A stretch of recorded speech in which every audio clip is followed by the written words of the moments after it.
What is up? Good morning. It is Monday and it's time for Master Motivation. My name is Jason Flame and I'm joined today by a special guest, Mr. John Veverka. What's up, John? What is going on? That is a pretty cool intro. Thank you. I like Thank watched it you. like two or three times already, and I'm like, wow, that's pretty cool, man. It A lot gets of me all stuff you pumped did. up. Gets me pumped up. Yeah, Thanks. yeah, Shout out to my buddy Mike Sergott who put that together. So he created that very for me. cool. Yeah. Hey, All right. so for those of you that are watching or will watch this later, first of all, please do me a favor and share the video. Give us some likes and comments.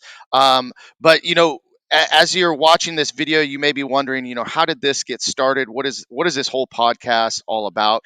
And the word motivation, right? Well, it's Monday. Just kind of want to give everybody a little bit of something to get them motivated. At the end of the day, we all know that discipline takes over when motivation fades. But I thought Master Motivation was kind of a cool name, and it came from me just checking out Facebook at the end of 2020, thinking to myself, man, there's a lot of negativity on Facebook and social media, and I just don't like it. So instead of complaining about it, why don't I do something about it? And I thought to myself, gosh, I know like so many people that are inspiring and will help motivate people out there with their stories. And I'm a huge, I love storytelling. I love hearing people's stories. I love biographies.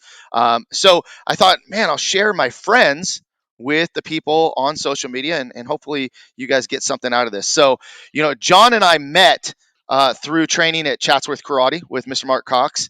Um, I'm going to cuss for a second, but he's one of the baddest motherfuckers I know. John Yeah, Faverka is bad, seriously. dude. He is um, No, Mr. Cox there's is. there's a handful of people that if the shit hit the fan, I know who I'm calling, and that's Marc Cox, John Faverka, Nathan Carlin, Bo DeRocher, and my brothers. That's who I know I'm safe with. That's awesome, But dude. John is an amazing, phenomenal martial artist. And he has a great story. One of the few people that really kind of embraces that white belt mindset, always learning. I mean, you've had extensive training in several different arts, and I've just had the privilege of training with you and getting to know you a lot. And so let's talk about your story. Let's just start from the beginning. Can you give us kind of a brief intro of your background and kind of maybe your childhood? Yeah, absolutely. So I am from everywhere. So what I mean is, I was born in Japan. My dad was in the Navy. And so him and him and my mom met. Um, in the Philippines, and then when they got married, he got stationed in Sasebo, Japan. I was born there, um, and so a lot of the upbringing, there was like this like Japanese influence in our household. So there was like Filipino food. My mom was always cooking Japanese food. She learned how to cook in Japan, and then some of the like the American foods that obviously my dad taught her how to cook, and vice versa. So it was just like a really culturally rich family. And then we moved to Hawaii in 89, 90. And so, we grew up, me and my sister, we grew up watching a lot of martial arts movies because my dad, huge, like super huge Chuck Norris fan. So, lo and behold, there's some sort of like 6 degrees of separation there now, Right. but, we grew up very blessed, I'd have to say, exposed to a lot of different diversities and how people should treat each other. Not saying Hawaii is absolutely perfect; it's got its own flaws, just like every other state and every other environment. But man, there's that aloha spirit. So I picked up on that, where I think it forced me to constantly look at helping a neighbor out, helping out. Because I'll be honest, everybody is uncle, auntie, right? So your neighbor, hey uncle, what's up? Hey auntie, how you? And then people help each other out. Everybody, if you're the same age, everyone's cousin, hey cuz, whatever the case is. So Mhm. it was just like everyone was like super chill, always about each other, like hanging out with each other, sharing food with each other, sharing good times with each other, and then just had a really good upbringing. I was very blessed. And then I was trying to figure out what I was going to do with my life. My dad told me two things. He was like, "You're either going to go to college or you're going to go to the military. I was like, military it is. I'm going to go to the military. Right, right, right, right. So my dad and I go back and forth. He's like, yeah, you should go in the Navy and do this and that. And I was like, Top Gun was awesome. And I was like, maybe I want to be a naval aviator. And then I was in summer school and my buddy's dad came to pick him up. There's this dude in dress blues just walking up the aisleway. And I'm like, that dude's awesome. I'm like, so like in awe of this guy's dress blue uniform. I think he was a sergeant or something like that at the time. And he just walked up and I'm going, that's it. I want to be a Marine. And then I ended up joining the Sea Cadets, which is similar to like the Young Marines or Boy Scouts. And I had this really cool sergeant. He was an actual Marine sergeant, and his name was Sergeant Anderson. And this dude was exemplary. I mean, like he was just the Marine's Marine. The way he walked, the way he talked, getting into his car, he looked like a Marine. I was like, that's the dude I want to be right there. Mm-hmm. And so, come high school, and to be quite honest, it's so funny. I talk to a lot of people who are entrepreneurs or go-getters, and they're like, yeah, school, just part of it wasn't my thing, dude. And I was like, what? Isn't that interesting too, right? Like Yeah. a lot of people that are super entrepreneurs. I was not. I did not go to school. I know a lot of the people that we associate were not overachievers in going to school, but we were overachievers in other areas. And like you said, Yes. as an entrepreneur, you know, um, Yeah. it's funny. I told my kids a story one time. I said, you either need to get successful enough to where you have enough skills to do things, or make enough money to pay people that can do the skills that you don't have. Exactly. Yeah. Right. No, you were 100% right. You were 100% right. I relearned that specific lesson with one of my other business partners and mentors. He did the same thing. He's like, you don't got the time for it, and you're like struggling with time, and you're trying to get everyone happy. He's like, you need to find someone else to do that job for you. That simple task or whatever the case is. But Hmm. yeah, so struggled with high school as in terms of academics. But I knew I wanted to be a Marine. I was like, all I got to do is pass high school, get in there, take my ASVAB, do what I wanted to do. And it's funny. The recruiters were like, "Hey, you should be a mechanical aviator." I was like, "No." And they're like, "Well, what is it that you want to do?" I was like, "Put me in infantry." And they're like, "Why?" And I'm like, "Because that's where all the adventure is. I want to be in the infantry." Hmm. So, spent my 18th birthday in boot camp. Didn't say a word about my birthday. The drill instructors found out later. Uh, Boot camp was fun. Fun. So, a lot of the Well, way hey, yeah, real quick before we get talking about boot camp and we get too far, because that's a big topic I want to get into is yeah, your absolutely. experience there. But you brought up the fact that your dad was a huge fan of Chuck Norris, and you brought up the 6 degrees of separation. Yeah. Interestingly enough, now that you're associated with a group of school owners that are direct lineage from Chuck Norris, was martial arts something that was always kind of part of your life as a child as well? Um, it's funny. I always look back at that, and it was and wasn't.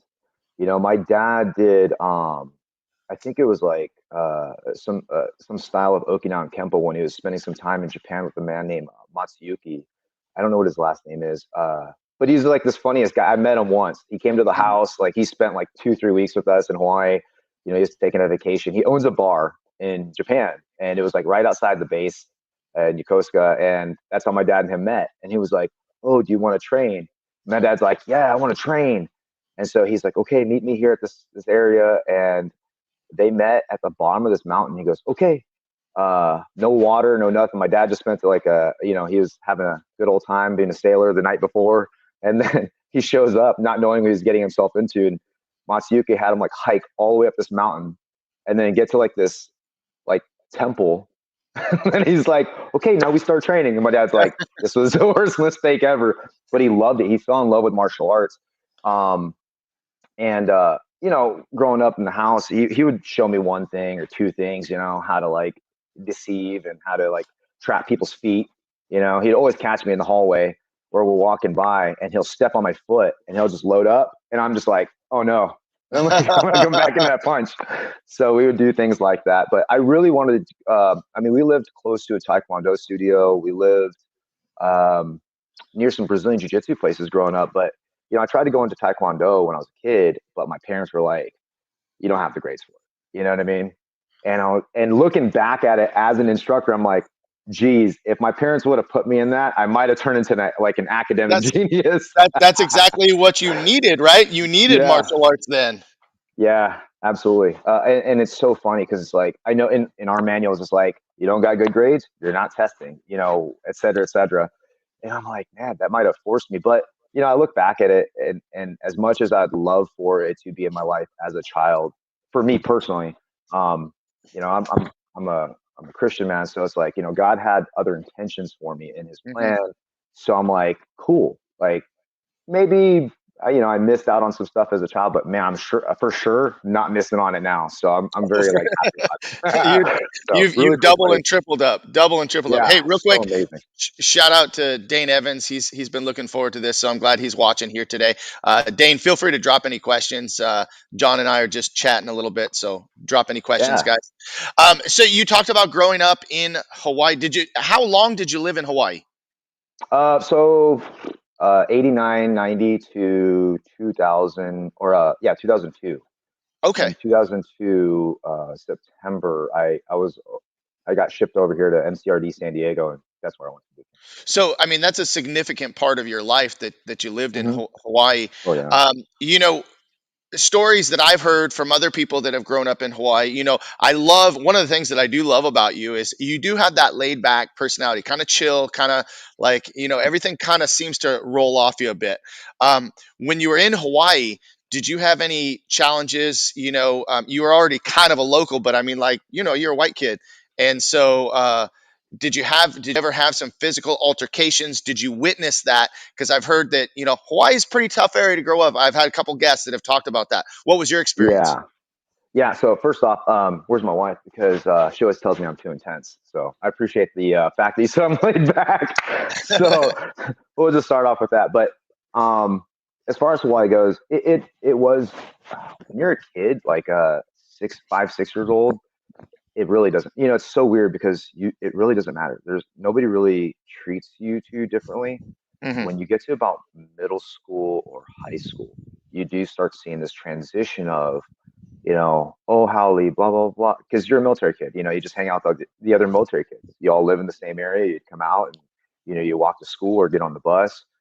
There is a little bit of you know, uh, dividing line, you know what I mean, Hmm. of um, outsiders and locals, right? But even after like, let's say 12 years, it's so weird that you'd start considering yourself a local. It wasn't until I started to move, like my family moved to Makakilo, right, which is like a part of Kapolei now, I think. Um, and anyone's feel free to correct me in the chat, but uh, it, it I didn't feel like a local until then.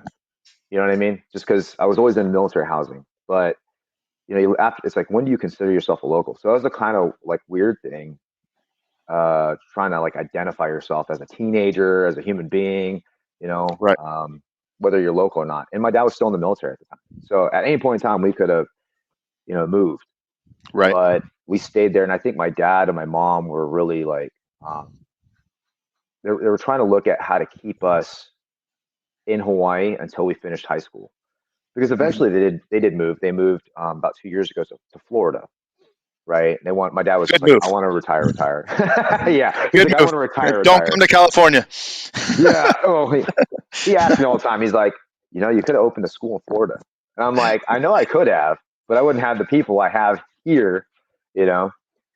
So there was. I mean, there was stuff like beat up Halley Day and all sorts of other stuff, and you had to kind of like figure out if you wanted to ditch school that day or not, so you don't get your butt kicked. But I didn't have too much of a problem, I think I had a couple buddies of mine that were like pretty much like threatened. So I was like, hey, I'll go with you, whatever. No, Right. nobody was out for me, but it's like kind of that um, you know, strength in numbers kind of thing. Yeah, yeah, totally. Hey, real quick, Dane, he's just joining in a little bit, and I don't know that we covered this, but did you do Yeah. martial arts when you were in Hawaii?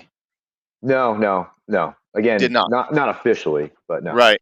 Okay, Yeah. cool. And Mr. Cox has a good acronym for how I described you. I think we know what that is.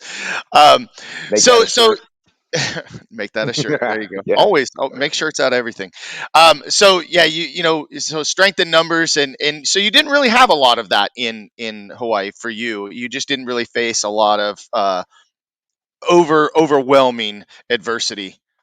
Yeah, and I think that is because I tried to be friends with everybody. Right. I'm kind of like what I guess people would consider a floater. Like I had my core group of friends, but some days I'd be hanging out with these people or those people or these people, Right. um, and just tried hanging out with other people all the time. So I think I built more friends than enemies growing up. So that was a good thing.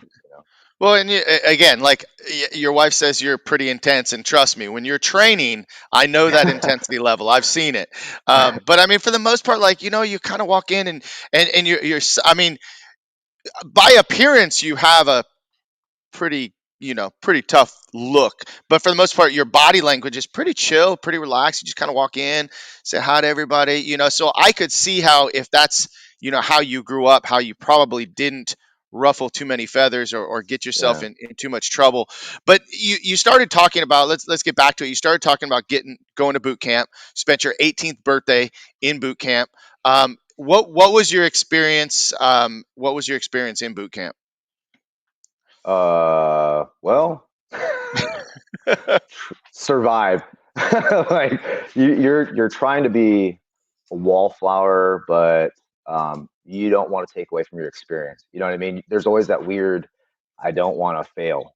Because especially you're 18, 19, you don't know what's going on in the world. You think you know it, but you don't, right? And in the back of your head at the time, I mean, this was 2002. So 9/11 just happened in Hmm. 2001. And that was a whole nother experience, man. I remember waking up, my mom woke me up and she was like, "Hey, your dad's got to go." And I was like, "What?" And she's like, "The Pentagon just got attacked at the time." But I think it was like 5:45 in the morning for me. And we just kept on watching, 9/11 news updates on my sister's television in her room. And because it was right next to mine, and and hers happened to be the TV that was on. So we just kept on going back and forth and figuring out what's going on. Are we going to school today? So that was still fresh in my head. And the drill instructors were like, "This could be the last training you have, uh, like good solid training you have before you go off to combat." And I was like, I better make this count, you know. And they're pretty much on the mark because I went to School of Infantry, um, and graduated School of Infantry in 2003, March 2003, or late February, early March, or something like that. Like 20 days before the war kicked off, or something like that. And we were in transition. Like I remember them calling off at the end of School of Infantry. They gather everybody up and they're like calling out names and what units you're going to, and they're like telling all these dudes that are going First Battalion, Fifth Marines, Alpha, or not Alpha Company. They just say First Battalion, Fifth Marines, First Battalion, Fifth Marines, and they're like Veverka, First Battalion, Fifth Marines, and I'm like, awesome. But I'm thinking like, where is this? Is it Pendleton? You know, and and then one of the other guys came up and they were like, they're in Iraq right now, bro. I was like, or they're in Kuwait right now, bro. And I was like, what? And his brother was in another unit, and so they had all these units, like, you know, I think at LSA 5 or Camp Coyote at the time or something like that, training up and getting ready to do some damage. And so that was an interesting time for me because I got with this like transport, like limbo unit type thing, and they packed us all together, sent us over to Kuwait, and then you're kind of like in limbo, waiting to get and hitch a ride on like a transport convoy to get to your unit. So you're like, and everything was happening so fast in Iraq at the time that it was almost impossible to catch up to your unit. So if there was this one time, I think there was like a 46 or something like that going out to do like a Kazivac, and there was a guy. He's now, funny enough, at the time he was a lieutenant, um, Lieutenant Terrell, and he went to go on this. Kazivac to like jump off and replace one of the casualties or something like that.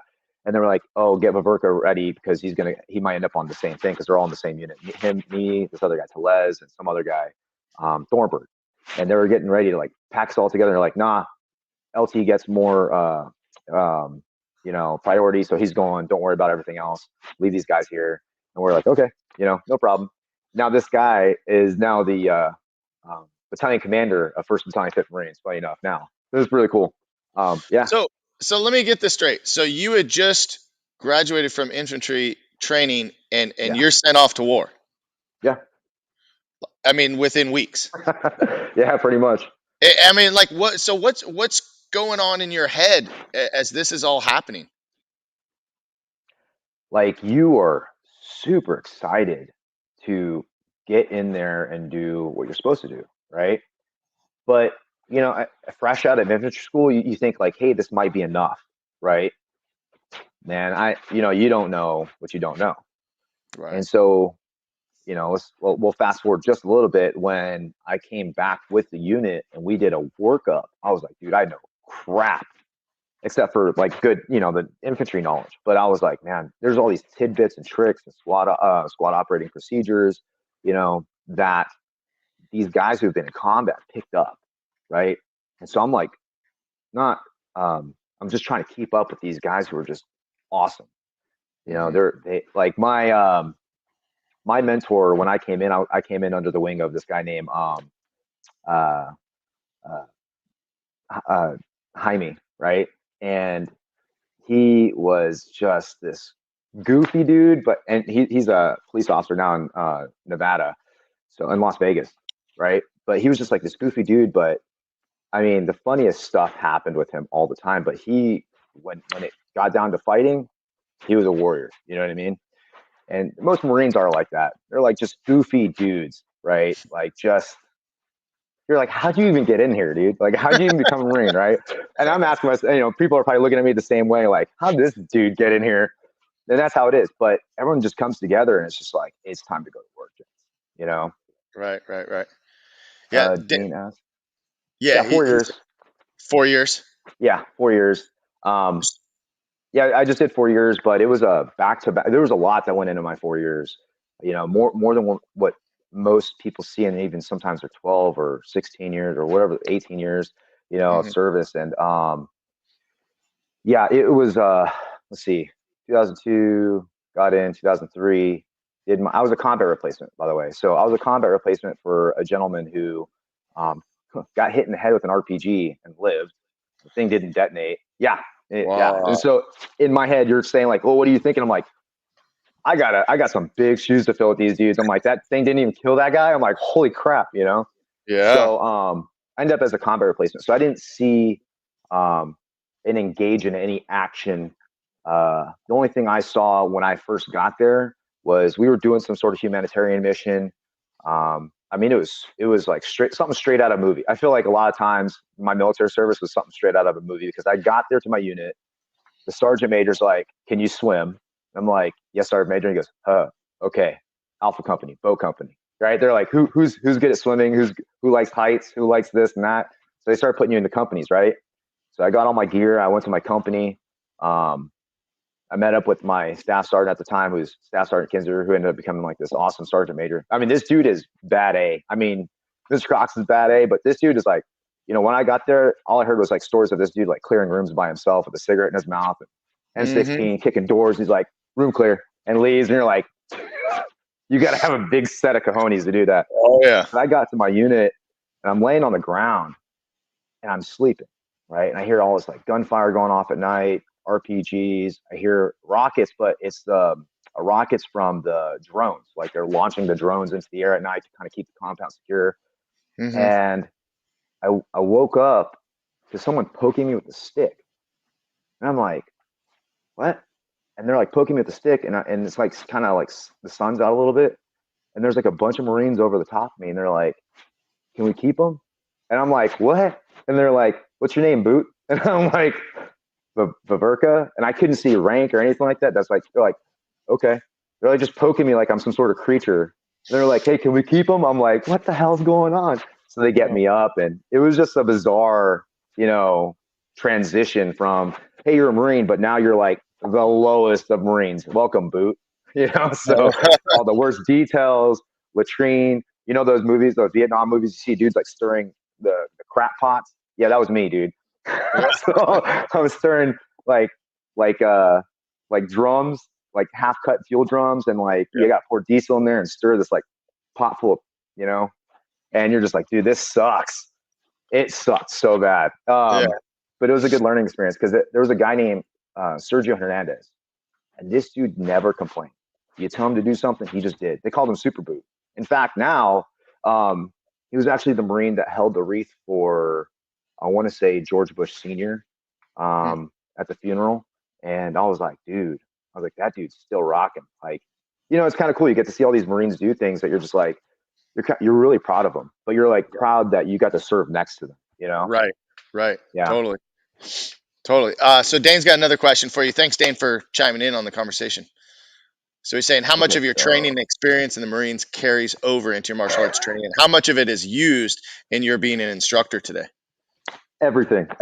So everything. It's kind of like my brand, you know, the way I carry myself, my command presence, the way I talk, uh, the intensity, the aggression, the ability to flip the switches on and off. I was under General Mattis, who had that saying where it was like, treat everyone as if they're your friends, but have a plan to kill everyone in the room at the same time.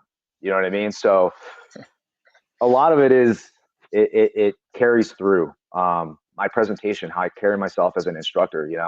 Um, how clean is my uniform? Are my pants clean? Do they have holes all over the place? Um, Now, with that being said, I've relaxed a little bit where I let my face grow a little bit much, or my hair gets a little shaggy. But a lot of it is, the way the school looks. Everything's nice and neat. Everything's hung up or whatever the case is. Um, I love that about you too, by the yeah, way. gotta That take that pride in that it. really fits my OCD personality. I have never served and never had any time in the military ever. I get the question a lot, but I never have any experience in anything that you're talking about other than that OCD. Yeah, but see, that's that cool thing where it's like there's that martial arts, like discipline is discipline, right? And so some people learn, and I'll talk to some of these kids who have done martial arts before they even came to me, and they're like, they want to do Krav now, and I'm like, wow, these kids are like locked on. I was never like that, and you get to see how similar the military is and how similar martial arts is. Like, I am fascinated that children who learn martial arts, I'm fascinated that how when children learn martial arts and they go into the business world or they become doctors or teachers or whatever, the level of discipline you're kind of, and that's what it is. That's, so it's interesting that you said that. People ask you all the time. I'm like, well, yeah, you do bleed, you do sweat, you do just give off this aura of discipline. You know what I mean? And so it's interesting. Well, I appreciate hearing that because again, like I said, never having served or in the military, anybody in my family, my grandfathers, I think both served, and I don't know enough history about them. They're both passed, but from my dad down, there was never that. But to hear that the kids are getting, because you see it, you see our schools and what we Yeah. do and how we train and how we teach, and that feels very good to hear that same type of discipline is instilled in them at an early age, and discipline carries when you learn discipline at an early age, that carries with you your entire life. So I really do appreciate hearing that. My wife wanted to comment as well and said that you carry yourself with such grace. We're always so impressed by your strong silent confidence, and Mason definitely looks up to you a lot. I appreciate that, Jackie. No, that's really cool. It's funny talking to the other guy. One of my other instructors here at Citadel, Stephen Rich. Yep. He really likes Mason, dude. Like, really likes Mason. He's like, that dude's going to be a good Marine. And I'm like, yeah, he's going to be a good Marine if he decides to go, but you got to let him make his own choices. He's like, I know, but he'd be an awesome Marine. I was like, yeah, okay. We've So, had we've had the discussion many times, so we'll see what happens. He's only 16 now, but he's got plenty of time to yeah, decide. Big life ahead of him. Hey, yep. let's get back to man. First of all, if I haven't thanked you enough, and I have such appreciation for people that do serve and put in their time, and I just want to thank you so much for your service and all that you have done. That's a huge commitment and a huge sacrifice. When you came out of the service, talk about how your life, what your life was like, and some things that changed for you. Sure, absolutely. And just to put it out there, I appreciate your appreciation. It's not a you're welcome. It's I made the choice. It was we are a volunteer force right now, and so I made the choice, and so I wouldn't change. I lost some good dudes, and I mean some guys that I know and barely met when I did it, But there's a matter of uh, would I do it all over again? Yes. So I do appreciate it, and a lot of guys, a lot of veterans, are like, what do I say that and people who thank me, and it's like, well, just be appreciative of that. There's people that Hmm. are grateful for you because there's some people that aren't. You know, Which um, is very unfortunate. yeah, and it is But again, we preserve those freedoms for that the freedom of choice. So, Yes, but can sir. can you go ahead and restate your question though, sir? Yeah. So when you I just kind of want to get into the topic of you leaving or exiting, your Military? service and Yeah. entering into being a civilian. And did you go back to school? Did you what did you do when you got out of the service? So all right, so I had exposure to martial arts in the military. That's actually when I first started getting exposure to it because everyone goes through boot camp getting a tan belt, right? You have to get a tan belt to pass. I don't know what the standards are now, but you had Hmm. to get a tan belt McMap, which is Marine Corps Martial Arts Program.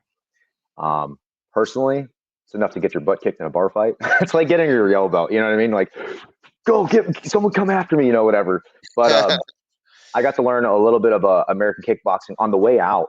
I was part of what they call the indoor simulated marksmanship trainer or training group, and you taught people how to you gave them like scenarios in this indoor room, and you had like pneumatic rifles and stuff. So as I was getting out, I actually got to train with a guy named John Cruz, um, and he was in my platoon. He's like the skinny dude who you'd never think could whoop your ass. Pardon my French, but man, he could lay it down. And so he taught me a little bit basic stuff, punches, kicks, round kicks, things like that. A little bit of grappling skills. It was just fun. So I started having this level of martial arts, and then I had to exit. You know what I mean? So I EASed out of the military 2006, September 10th, and I was like, what do I do with my life? At the time, I was married. I was previously married. So when I was out, uh, I was kind of like ushered into like, hey, you got to go to college and you need to um, learn some trade skills. And my dad was always like, well, you're good at computers, so why don't you go ahead and look at some sort of degree into computers? And so I went to IT, did the IT networking. I did IT for about 8 to 9 years. Um, yeah. So from 2006 to 2017, I did IT. I worked for plenty of companies. Let's see, I worked for law firms. I worked for consulting companies that supported doctors groups, law firms, clinics, other types of things, where I got to learn service. You know, how to like customer service skills.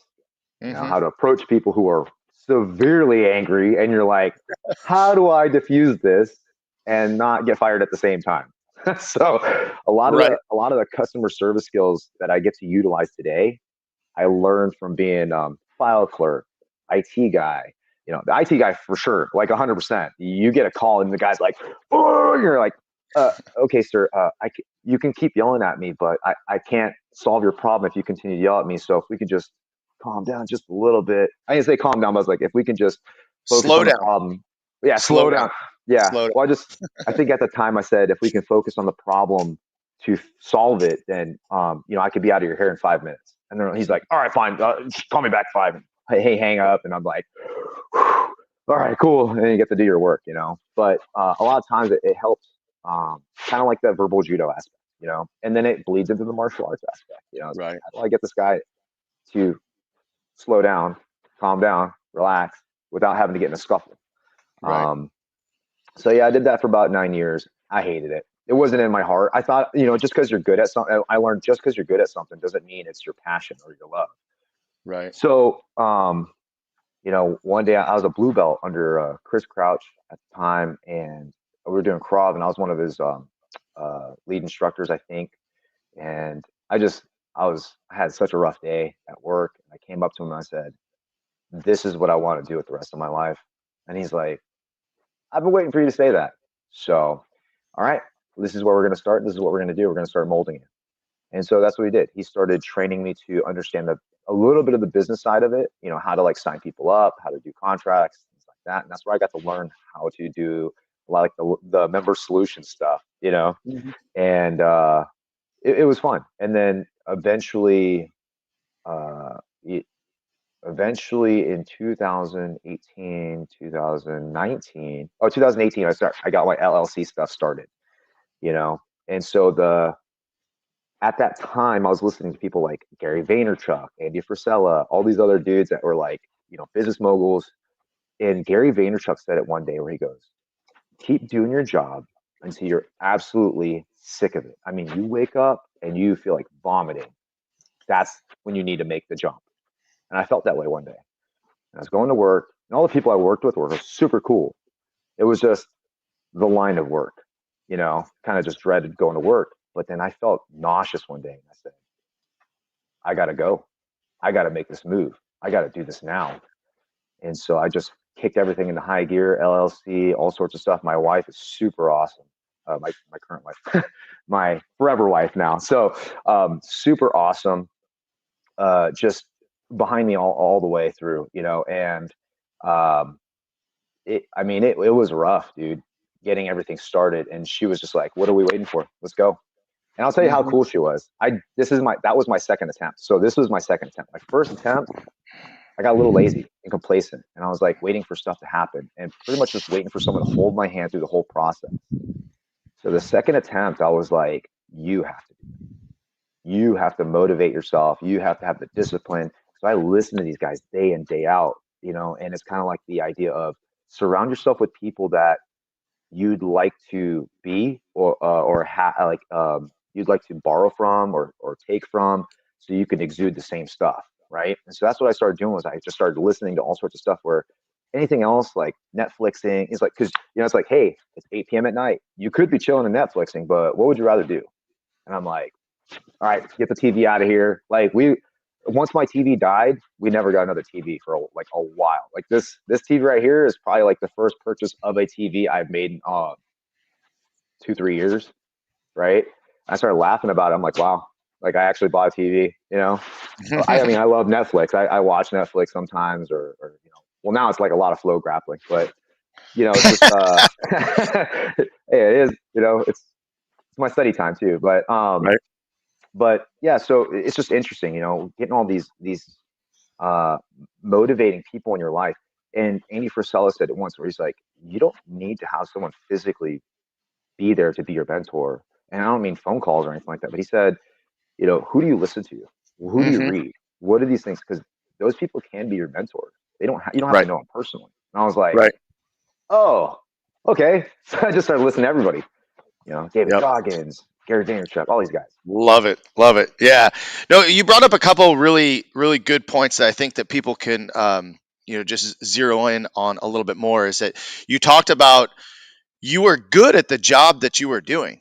Mm-hmm. You went to school. You had knowledge. You had skill, but you didn't love it. No. And there just came a point where um, your passion was somewhere else. And I'm assuming, like most of us, you would want to teach martial arts and own a martial arts school almost regardless of any other situation. What I mean by that is, people ask me all the time, what would you do if you won the lottery? And I always answer, well, first of all, I've already won the lottery because I have the job that I absolutely love. I have a family that that I can take care of with the job that I do. But I mean, if I won the lottery, if someone just dumped a bunch of money in my lap, the first thing I would do is I would invest in a bigger building and have more mats and have a pro wrestling ring and a gym all under one roof and a movie theater because I love movies, but all under one. And like I would just live, like I would just want to be there all the time. So your passion for martial arts and your passion for what you Yeah. teach and what you do really took over.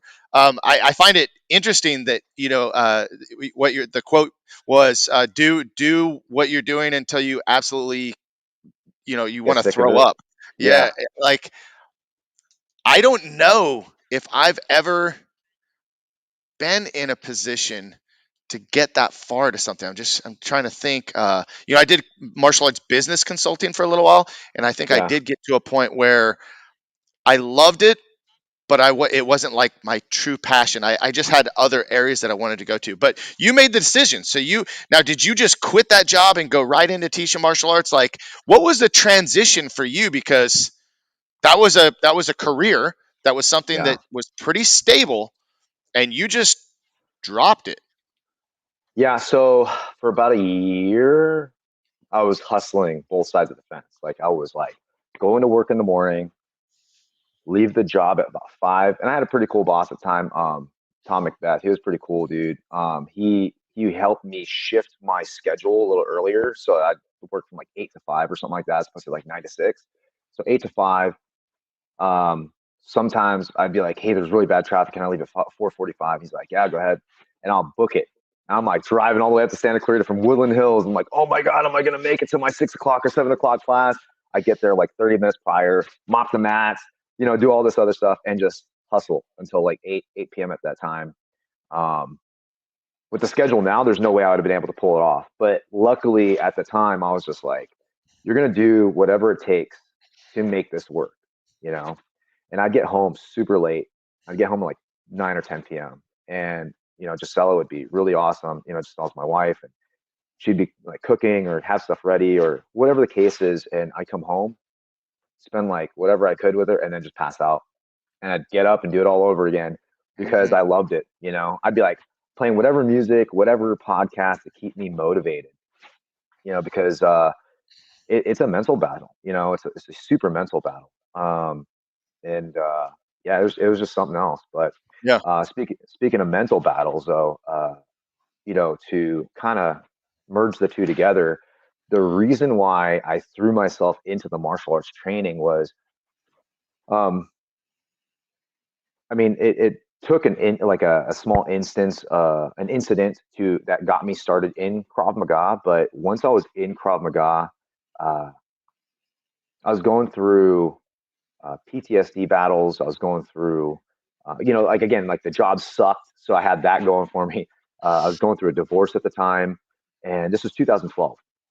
Okay, this was 2012, and once I got my yellow belt, I was wrecked that day. I mean, it was at Chatsworth. I mean, my hands were so torn. You remember, the bags that we were like hitting, the Uh-huh. ones with like the cracks. They were the same way. It was just like blasting the bags, and my hands were just so tore up. And I'm like, dude, this is hardcore training. And it was the hardest thing outside of the military that I've ever done for myself. I'm like, this is it. This is how I get to stay a warrior, you know, as opposed to just like, hey, my military service is done, chapter's closed, now you're a new human being. And I'm like, nah, I get to stay a warrior. I get to do warrior stuff. I get to pound stuff and beat crap up. Yeah, let's do this, right? Hmm. And then all of a sudden, I'm like, there's knives, there's guns, there's sticks, there's rifles, there's all sorts of stuff involved in this. I'm like, I get to take what I learned in the military and kind of transpose it over to this martial art, right? And so I threw myself into Krav because it helped me manage PTSD. It doesn't go away, right? It'll haunt you if you let it, right? And I've seen it haunt some people to the point of death. And just like fighting, just like Krav, it's like you make that choice. The moment you step on that mat, you've made the choice that if someone just like has the will to try to kill you, you've got to impose your will to try to live back on them. And so you've got to pull all the stops out. And that it makes you think, you're like, well, if I have that will to fight, right, then maybe I don't want to kill, like I don't want to kill myself, or maybe I don't want to drink myself to death, or take pain medications or whatever, or psychological pain, like psychological medication or whatever the case is. I've never had to deal with any of that stuff because of martial arts, and I've known people who've done other martial arts that have helped them with the same aspects. You know, it's cool. I actually went to go down to San Diego, and I ran into a guy named Brian Mendez, and I remember him when I think he was Bravo Company, and then became a scout sniper. But this dude owns another gym, Brazilian Jiu Jitsu gym in San Pedro. I'm like, what? I'm like, oh, that's cool. Nice. You know, you're just like super happy for him. And I guess he like what you know he like whooped people doing like fight to win and all sorts of other stuff. And he made his own name in doing his own art. But again, it goes to kind of show you that. And I know for sure, like I haven't talked to him or anything like that, but I know for sure he does martial arts and teaches martial arts to change people's lives, you know? And for me, it's like I've come across people who are, and just to put, the broad picture of PTSD out there, it's like there's different types of PTSD in terms of what causes it, you know? I mean, you can get it from a car accident. And I mean, Hmm. it just severely traumatizes you and locks you up. You'll never get in a car ever again, you know? And I've seen victims come in from, sexual assault, um, domestic violence, things like that. And I tell them straight up, I'm like, I don't know what that's like for you, but I know the symptoms that haunt you. And I can Hmm. help you with this. I can't solve this for you, but I can help guide you along the right path that can get you to a manageable period in your life where you're just like, yeah, I can do this. I can breathe, I can live, I can do all sorts of other things, and get focused back on my life and live again, as opposed to like in fear, you Hmm. know. And those people turn out to be some amazing warriors, like beasts. And you're just like, yep. I remember when this Hmm. person used to cry every single class or whatever the case is. Now they're just like putting a hurt on, you know? Right, right. Well, they find that inner strength that they're able to just tap into, and like we always say, you have to be able to turn things on and turn things off. Was there one particular instance or incident that made you realize that you were suffering from PTSD? I mean, how did you recognize that? I was, so I am not a,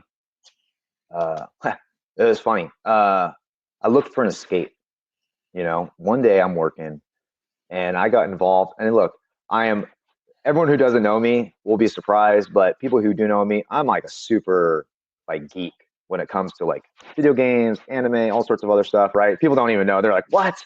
But I was playing some sort of like online game, and every time I'd play it, I'd get lost in it, and then all of a sudden I'd like catch myself having like a drink, with it. And I'm not an alcoholic or anything like that by any means, but I was just kind of like, one day I'm going, "What are you doing, bro? Like, what is this you're doing with yourself?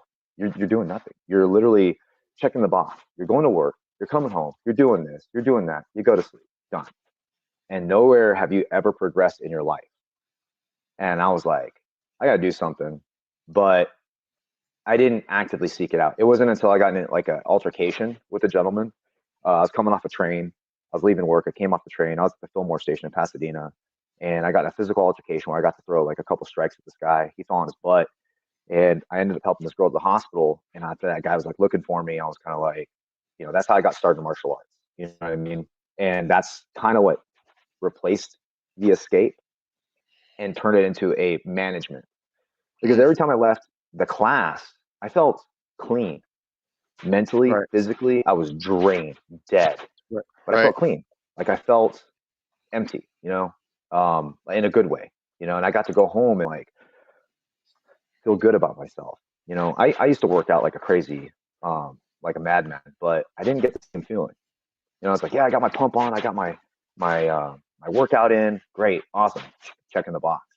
But I felt like Hmm. I grew every time I left class, And here, the cool part was, and I know this comes from the way Mr. Cox does stuff, but Chris came up to me one day and he was like, "You're a combat veteran. Um, I'm going to give you something that no one's ever taken me up on." He's like, "I'm going to waive your tuition. You just show up to class every day." And I was like, "Yes, sir." That was it. Mm, That is exactly what motivated me. And I was like, I couldn't let him down because here he is. He's offering this tuition, and I'm like, show up 100% every single time. And that's exactly what happened, And so, for those who are having a hard time with life, it's like you have to repurpose yourself, you know. if you feel like the life is not going the way it's gonna, like you want it to, you got to repurpose yourself. Um, you can't expect it to just change for you. You know, it's cool listening to like learning under Sergio Machado now. He was telling you, he'd tell you about grappling and positions and grips and stuff like that. But he's like, don't look for the opportunities to execute your techniques. Create the opportunities. And I'm like, and in my head, I'm like, fighting is fighting, dude.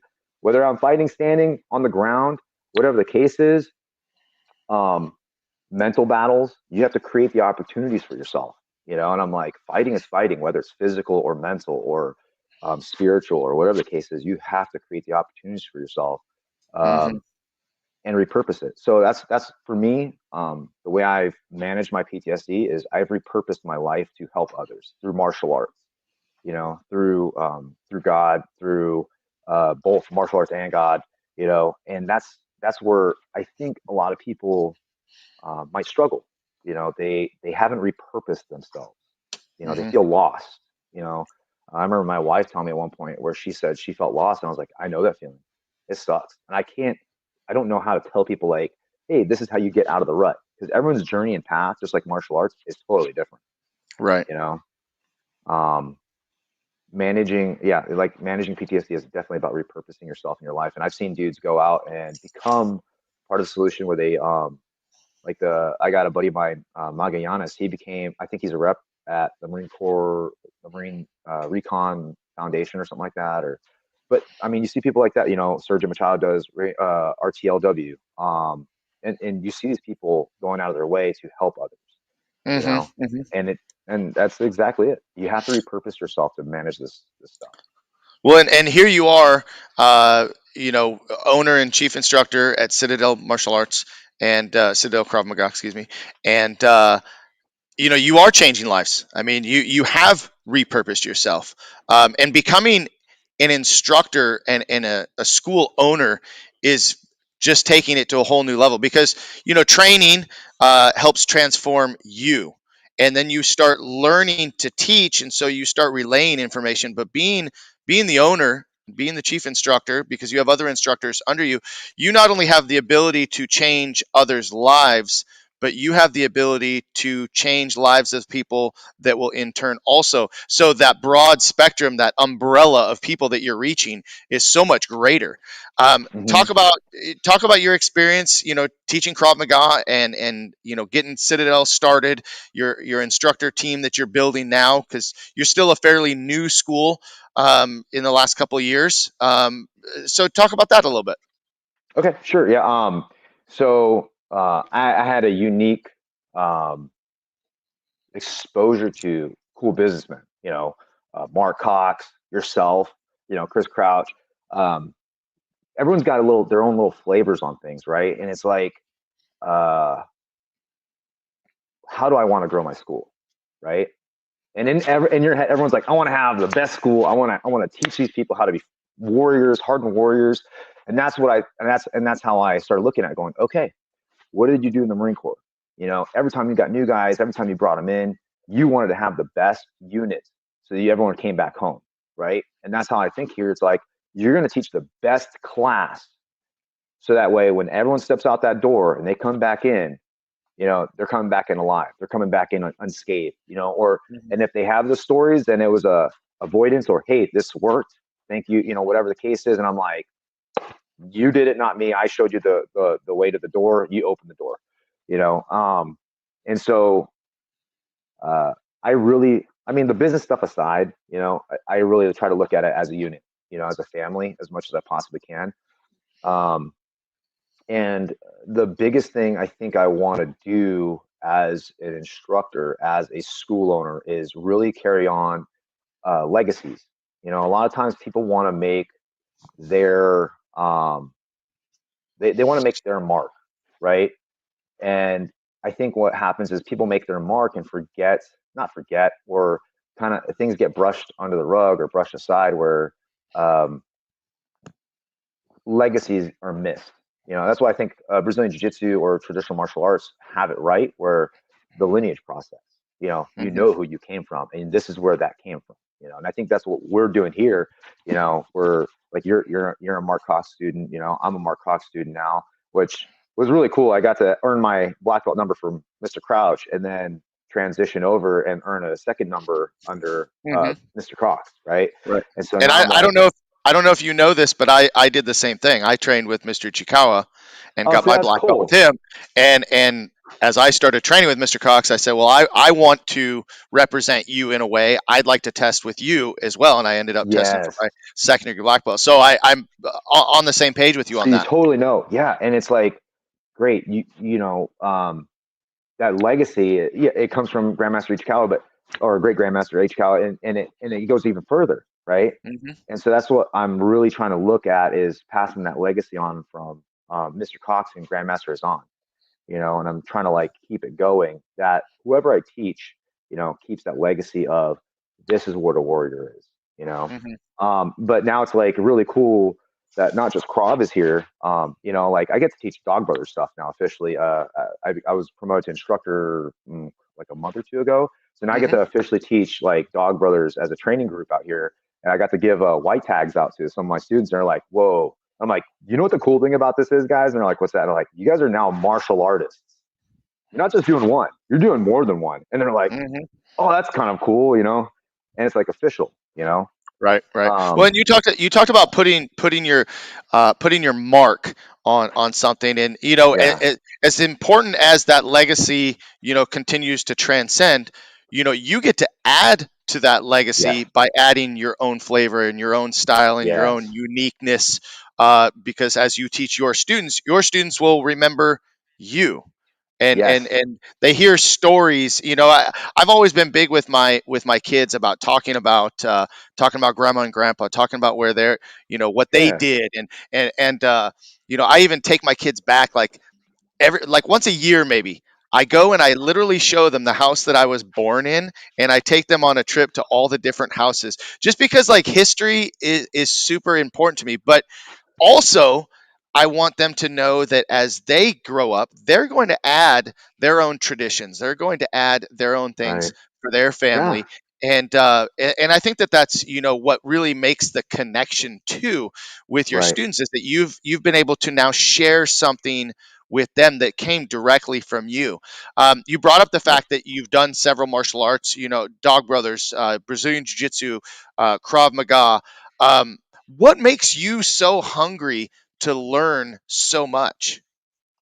The old adage of always a student, never a master, kind of just sticks in my head. Plus, again, it's like the you don't know what you don't know. So when I get exposed to people like Crafty, Marc Denny, his scientific breakdowns of fighting is so well calculated. Sergio Machado, the same thing, so well calculated. And I'm like, I thought, like Krav is amazing. It's ugly, right? Because like fights are never like well coordinated. And then you get to a higher level of learning when yeah, you talk to Mr. Cox or Mr. Carlin, they're like, oh, it's very well calculated. Your purpose and intent has to be there. And the structure and the details of things. I'm like, wow, man. So when I started learning that, and all of a sudden it's like, I was exposed to Marc Denny, and he talks about trajectories and everything like that, and I'm like, what? I'm like, holy smokes! If someone were to teach me math this way or science this way, I probably would have been an A student. But Right. uh, it the fact that I didn't know everything, you know what I mean? I'm like, okay, teach me more so I can be that much more harder to kill. You know what I mean?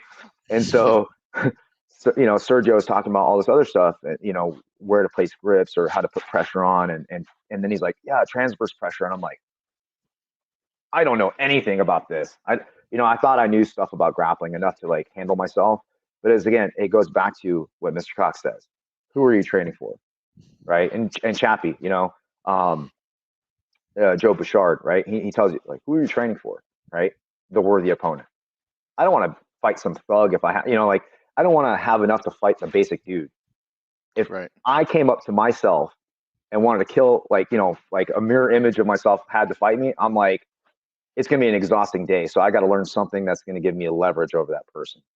Right. The Right. nightmare attacker is always what I tell my students. I'm like, who is your nightmare attacker? If it's me right now, I was like, you got to learn more than me. You're going to have that much more knowledge, that much more aggression, that much more intent to impose your will on, you know? And so they're like, okay, cool. Like, I have to kill Mr. V one day. And they're like, no, no, that's not what I'm saying. I'm saying you guys need to have. But I'm like, you know what? If that motivates you, cool. But again, it's like, train for the worthy opponent. Someone who's out there every day while you're sleeping, they're still training. And I'm like, yep, okay, that's why I need to go and learn more, you know? Right. And the fluidity of what they do. You know, Crafty does all these things with sticks where it's like, it's what we call snake stick. It's the psychological range. And he does all these things. And I'm like, oh, well, if I go empty hand and I start doing different things, I was like, that makes more sense too, right? And they're like the same thing now all of a sudden. And I'm like, great, this feeds my Krav Maga, right? And jiu-jitsu will feed my Krav Maga. And the idea and mindset behind Krav Maga goes back into my jiu-jitsu and Dog Brothers, you know, Hmm. because, for those who have seen me fight at the gatherings, I go out and fight maybe like 1 to 2 times a year at the gatherings. It's There's no awards, there's no trophies. You're out there to test your skills and your limits. And when I first started, I'm like, how do I teach my students if I haven't experienced someone actually fully swinging a stick or a knife at my body? And I'm like, here we go. This is it. Right. Um, and it causes me to go back, and that's how I stay hungry. Is I have to test my skills limits. So right now, for Krav, it's my black belt testing. It's my qualification. It's the same thing you're doing. You know what I mean? And it's like for Dog Brothers, it's it's also part of my Krav, right? Where I'm going out and I'm testing my skills, but now I'm starting to test the Dog Brothers martial arts skills, right? Um, and so I go back to the drawing board. And I'm like, man, I took too much damage this time. I took damage to my arm. Like this last gathering I had, I took damage to my left arm where it shut my arm down. I'm like, oh, I can't lift up my arm anymore.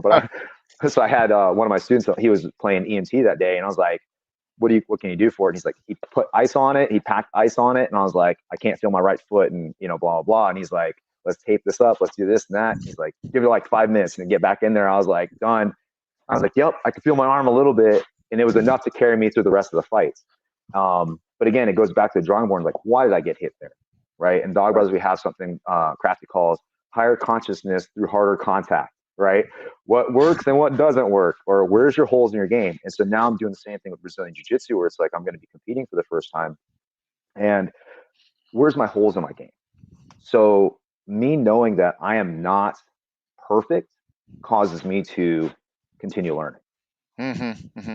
you know? People are probably listening to this little snippet right here, this last couple minutes about the full contact stick fighting and just putting yourself into the battle. I mean, I gotta Yeah. say, number one, I've never done it, and most people are thinking, why, right? Why that's crazy. I don't, they're listening to this conversation going, I just don't relate. But one area that I can relate is, when it comes to, well, you brought up 2 points. One was, you had teachers that were able to tap into how you learn, and I think that's super Mm, important too for mm, instructors, that not every student learns the same, and not every yeah. personality is going to mesh necessarily. But when you get that one teacher that really taps into you and really can speak your language, can you're on the same frequency, that's when you really start to see some changes. But another thing you said was, that wanting to be better. One of my main reasons for wanting to learn Krav Maga was because I wanted to give my students better self-defense. I learned other things because I want my Yeah. students. We continue, as you talked about legacy. You want your students to be better than you are or were. You want to give them more, and that's what Yes. kind of fires us up a little bit. Because there's a lot of martial artists that they've been teaching for 20 or 30 years, but they're just not. Are they learning anything new? Are they actually training, or are they stuck teaching all the time? And there's a certain level of learning from teaching, but it's not really raising your game a whole lot. So Yeah. I thought I'd just kind of throw that out there. And Dane wants to ask. I knew it was going to come up. What was the worst injury you've had in your martial arts career? As he listens about your arm going numb. Um, Worst injury. Uh, hmm. I think my worst injury was, I was training for my first. Oh, yeah, there we go. So I was training for my first degree. I was like 1 month out from pre-test number one, and Mr. Crouch had us do flow drills for ground, and it was supposed to be buck and roll, you know, guard pass, side control, get to mount, all sorts of, and then the Right. other person does it back and forth, right? And I had this big dude. He was like had to be like 300 pounds, man. I mean, he was big, like a mixture, like a strongman big, right? Right. And I don't know if he was just lost in the sauce or whatever the case was, but I'm supposed to be buck and rolling. As soon as I buck and roll through this flow drill, so I'm not going super hard, he drops all his weight down right on top of me. I heard this pop. Oh, it was on this side. I heard a pop. And all of a sudden I felt this pain shoot up my body. And I'm going, oh, this isn't right. But I finished the flow drill and I'm like, I got up and I was like, yep, I'm good. I'm not going to be able to do anything. Right. And it just, it, it went from up here down to my groin. And I was like, oh no, this is no bueno. And I'm like, I'm freaking out because here I'm supposed to be going for my first degree black belt. I've trained so hard for that. And I'm like, what do I do? So I took the night off, the rest of the night off, took the next day off. And then I was like, stop being a bitch. you know, like, like get back, So Yeah. I got, and right there in my head, I'm going, 80s montage. Here we go. Steven Seagal, Sean Claude Van Damme, Chuck Norris, right? Where they're coming back from these injuries and they have to like recuperate. And I'm like, okay, channel my inner childhood to get me back on track. So I did, Yeah. and that was probably my worst injury. But yeah, it was hard to come back from and fight back from to get ready in 1 month again. You're Yep. like going all the way back to square one to go Sucks. back to where you're supposed to be. And I wasn't fully ready, but I did whatever I had to do. You know. Well, injuries suck, and I know Dane's asking because Oh yeah, he's going through a little bit with his knee, and probably going to have surgery before he gets a test for his black belt. So I know that's that's kind super of a cool. bummer, but No, I that's can awesome. tell you, and you could tell him that I've had two. Pretty major. Well, I've had one major injury that wasn't actually in martial arts. I kind of consider pro wrestling martial arts myself, but I dislocated my shoulder and had to finish the match. That sucked. That was a huge drawback. And then actually on my first degree Krav Maga black belt test, tore my hamstring in the middle of the test. That just absolutely sucked. That that was crazy, man. I already knew when you were hurting. I was like, dude, what's he gonna do? The moment you stepped on the mat, I was like, this dude is a bad MF, dude, because there's no way. I mean, look, the fact that you executed, like you finished it, and I knew you were in pain, but you did the same exact thing I was just talking about in the gathering, where it's like, hey, just heal me up.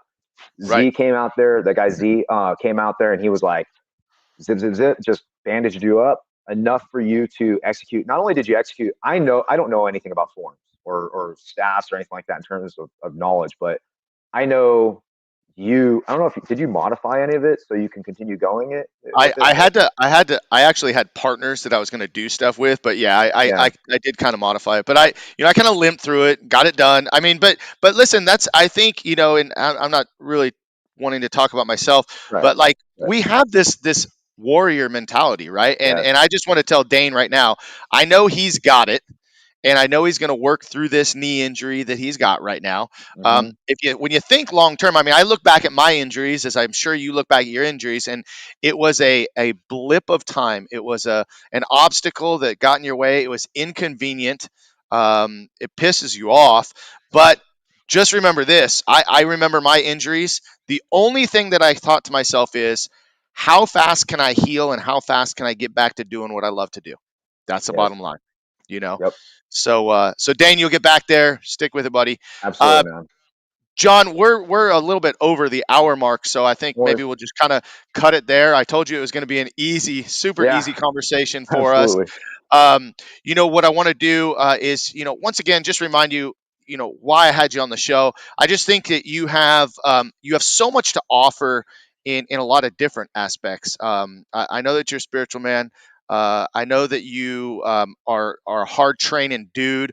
I know you have a lot of love for your wife and passion in your business. Those are all things that I have a lot of respect for. And you talked about it, that we like to surround ourselves with people that bring us up. and make us better. And I just think that, you're definitely one of those dudes. And I'm very proud to call you a friend and appreciate you a lot, Thank you, man. all that you do. So, thanks I for coming on appreciate the it as show well. and talking with me today. No, thank you. I appreciate the invite. It's really cool being invited to these podcasts. This is pretty cool. I got to be on Mr. Cox's. I got to be on yours now, and it's really fun because I get put in the hot seat where I look up to you. I look up to Mr. Cox. You guys are like business mentors, as well as like family mentors, and you guys give me a lot of guidance. And whether you guys do it directly or through action, and that's the biggest thing is for those who are listening out there, uh, you might not know, but what you do might impact others.